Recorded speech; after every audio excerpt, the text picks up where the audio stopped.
तो चलिए आइए प्रश्न संख्या अब करते हैं 4 का पार्ट नंबर 1। कह रहा है क्या, निम्नलिखित स्थितियों में से समीकरण बताइए। कहता है नहीं, ये 4 नंबर का हो, यहाँ से सॉरी। कहता है निम्नलिखित कथनों के लिए समीकरण लिखिए, यही ना बच्चे। कहता है संख्या x और 4 का योग 9 है। संख्या x, तो देखो इसका समीकरण बनाना है, यानी कथन दिया हुआ है उस कथन से समीकरण बनाना है। क्या करना है? समीकरण। तो देखो समीकरण ऐसे लिख देगा। कहता है संख्या x लिख दिए बच्चे। कहता है x और 4 का योग, है ना, x और कहता है संख्या x और 4 का योग 9 है। तो योग का मतलब हो गया प्लस, इसमें 4 जोड़ते हैं बराबर 9। यही हो गया पहला समीकरण। दूसरा सवाल देखो क्या कह रहा है, पहले समझने का प्रयास करोगे। कह रहा है क्या कि y में से 2 घटाने पर 8 प्राप्त होना। तो y लिख देगा ऐसे करके, समीकरण लिख रहे हैं बच्चे। y में से 2 घटाएंगे, कहता है कि 2 घटाने पर 8 प्राप्त होना, तो बराबर का चिन्ह देके 8 लिख देगा, कोई दिक्कत। कथन दिया हुआ है और कथन से समीकरण बनाना है। अब पार्ट नंबर 3 में पढ़ो बच्चे, क्या दिया है। क्या देखो 3 नंबर में बच्चे कुछ से कुछ पढ़ रहे हैं। कहता है 1 का 10 गुना 70 है। 1 का 10 गुना 70। तो देखो ए इसमें 10 से गुना कर दो, हाँ बराबर ये 70 लिख दो। तो इसमें हो जाएगा 10 ए बराबर 70। कोई दिक्कत? अभी लिखो मत, पहले समझो ये चीजों को। अब देखो कह रहा है कितने नंबर, 4 नंबर में। 4 नंबर कहता है संख्या बी को 5 से भाग देने पर 6 प्राप्त होना। अब देखो समीकरण कैसे लिखेगा। समीकरण कहता है संख्या बी है, संख्या लिख दिए बी। तो कहता है इसको कितना से भाग देना है, 5 से भाग दे दिए, तो क्या प्राप्त होता है, 6 प्राप्त होता है। तो ऐसे करके लिख देगा। अब इसका सॉल्यूशन कर देंगे, नहीं कुछ तो एक, तो इससे इसको गुना करेगा तो बी, ऐसे इसको गुना करेगा तो ये क्या आ जाएगा 30। बस यही हो गया तुम्हारा उत्तर। बात समझ में आ रही बच्चे। अब हम लोग 5 नंबर करते हैं। कहता है टी का 3 चौथाई 15। टी का 3 चौथाई, तो टी लिख देगा, चौथाई का मतलब 3 चौथाई। तो टी लिख दिया, टी लिख दो, टी लिख दिया। और इसका 3 चौथाई मतलब 3/4 बराबर कितना प्राप्त होता है, 3 चौथाई कितने के बराबर है, 15। तो 15 लिख देंगे बच्चे। अब इसको इससे गुना कर दो, चाहे ऐसा भी होगा 3t/4। देखो तो आंसर क्या दिया है, बराबर 15। या चाहे बाय क्रॉस कर दिया होगा, चाहे यहाँ होगा उत्तर, या चाहे इसको करेंगे तो 3t बराबर 15 चुका 7, है ना। क्या दिया है, 3t 3t/4 होगा। हाँ, तो ऊपरी आंसर दे दिया है, कोई दिक्कत नहीं है। चलो देखो बच्चे, अब अगला देखने का प्रयास करो। अब 6 नंबर में देखो, 6 नंबर कहता है m का 7 गुना, m का 7 गुना और 7 का योग, 7 का योग बड़ा आपको कहता है 77 देता है। कहता है m का 7 गुना, समीकरण कहता है m का 7 गुना, m का 7 गुना और इसका योग 7 का योग बराबर क्या होता है, 77। तो 7m + 7 बराबर क्या हो जाएगा बच्चे, 77। यही हो गया तुम्हारा उत्तर। सीख रहे हो कि नहीं सीख रहे हो? सारे बच्चे को समझ में आ रहा है कि ना आ रहा है? झूठ नहीं बोलना है, ठीक ना। अब देखो आगे चलते हैं, 7 नंबर में चलते हैं बच्चे। आंसर भी मिलाते जाओगे तू लोग। 7 नंबर में कह रहा है क्या, संख्या कहता एक संख्या x की चौथाई ऋण 4 आपको 4 देता है। कहता है एक संख्या की चौथाई, तो संख्या x है। देखो समीकरण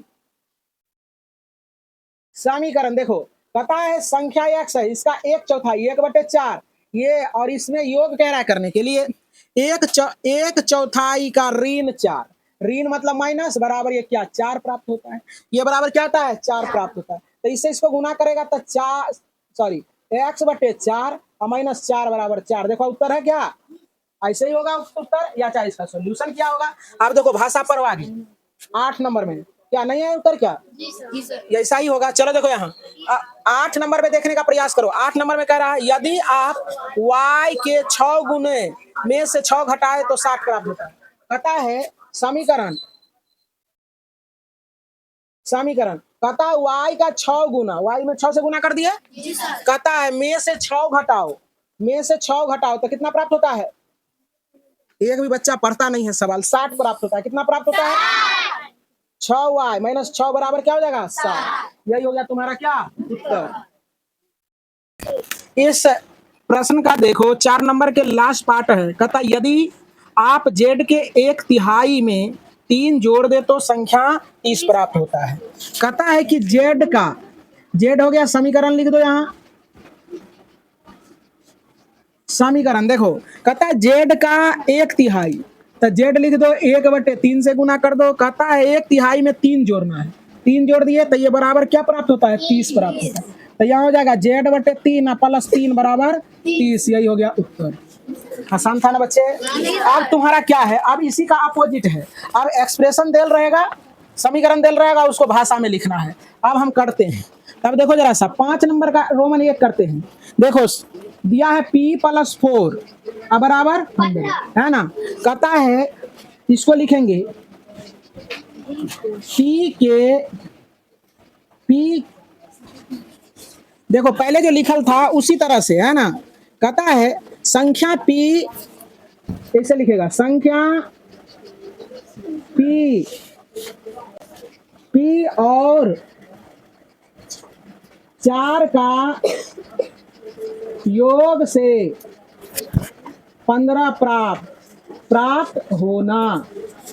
बस कहानी खत्म। देख रहे हो ना, किसी को इस तरह से भाषा में लिख देना है। हाँ, अब क्या है समीकरण दे, m-7 बराबर 3। इसको कैसे लिखेंगे बच्चे, संख्या m और 7 के अंतर से 3 प्राप्त होना। कोई दिक्कत नहीं सर, लिख दो संख्या m और 7 का अंतर से 3 प्राप्त होना। कोई दिक्कत। अब देखो अगला समीकरण क्या है, 3 नंबर में देल m/5 बराबर 3 हो गया। लिखेंगे संख्या m का, एगो छूट गया, क्या था बोलो, 3 नंबर का तो यही था ना, क्या 2m बराबर 7। लिखेंगे संख्या m का दुगुना से 7 प्राप्त होना। कोई दिक्कत लिखो। अब अगला देखो क्या है बच्चे, आगे m/5 बराबर 3। तो लिखेगा क्या, संख्या m में 5 से भाग देने पर 3 प्राप्त होता है। होता है या होना एक ही चीज है। आगे देखो, आगे क्या है बच्चे समीकरण, 3m/5 बराबर 6। लिखेंगे संख्या m में 3/5 से गुना करने पर 6 प्राप्त होना। कोई दिक्कत। अब देखो आगे क्या है बच्चे, 3p+4 बराबर 25। अब देखो p में क्या किया है, 3 से गुना, और उसमें क्या किया, 4 जोड़ दिया है। तुम्हारा ध्यान कहाँ रहता है, बढ़िया से बैठेगी। लिखेंगे संख्या p का तिगुना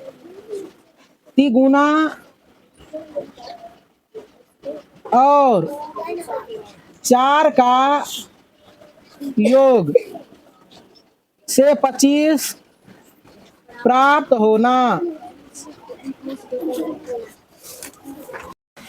तो चलिए देखो यहाँ 4p-2 बराबर 18 है, यही ना बच्चे। तो क्या करेंगे, इसको भाषा में लिखना है। समीकरण दिया है तो भाषा में लिखेगा संख्या p का चौगुना